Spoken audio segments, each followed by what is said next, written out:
Well, our next guest has spent her life reaching for the stars, and this morning, astronaut KatherineBennell-Pegg is our new Australian of the Year. The trailblazing mother of two made history as the first astronaut to represent Australia, and we are so thrilled to say she joins us live now in Canberra. Katherine, congratulations to you. Look at you beaming in that beautiful Australian Space Agency bomber. Has it sunk in yet?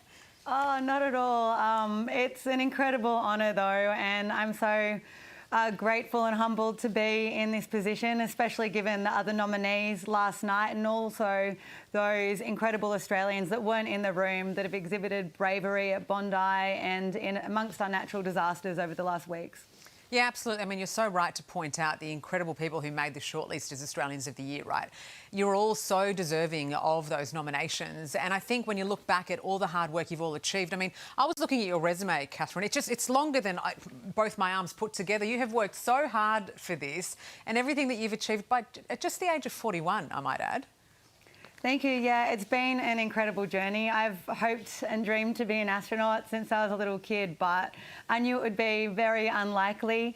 When I was dreaming of being an astronaut, the stars were far away. There was no Australian Space Agency. There was no pathway to being an astronaut, and I hope that this helps to unlock that opportunity for others to follow, more flags on Australian Space Agency bomber jackets and more involved in space in general because of what it can do for our country. Space underpins our life here in Australia.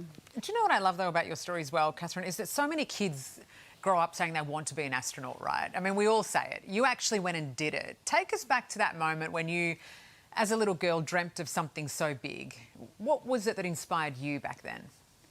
Like most Aussie kids, I grew up surrounded by nature, and that just leads to a beautiful curiosity and a fascination with the world around you. I used to love lying on the grass in my backyard, looking up through the trees at the beautiful sky that we have here in Australia. And when my mum would tell me that some of those pinpricks of light were planets, entire worlds that no one had ever seen up close with their own eyes, that just sounded like the greatest adventure of all. Yeah. And when I grew up, I fell in love with science, and I love things like flying and scuba diving, and I became a space engineer, and my dream expanded. It became about contributing to science in a concrete way, providing services that look after people here on Earth.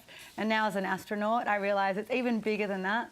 It's also about helping to raise the aspiration of the next generation, to draw them into important STEM fields and whatever it is they may like to strive for. Yeah, it's so important, isn't it, to really boost the number of women that we see in STEM, as you say, in science broadly, right?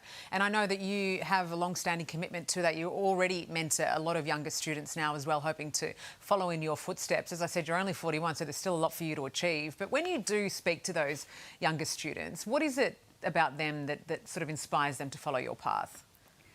Well, 7 out of 10 Aussie kids at primary school want to go to space, which is an absolutely phenomenal number and gives us the opportunity to help build that bridge for them to stick with STEM. Too many Aussies are backing out of STEM before they see what they're capable of.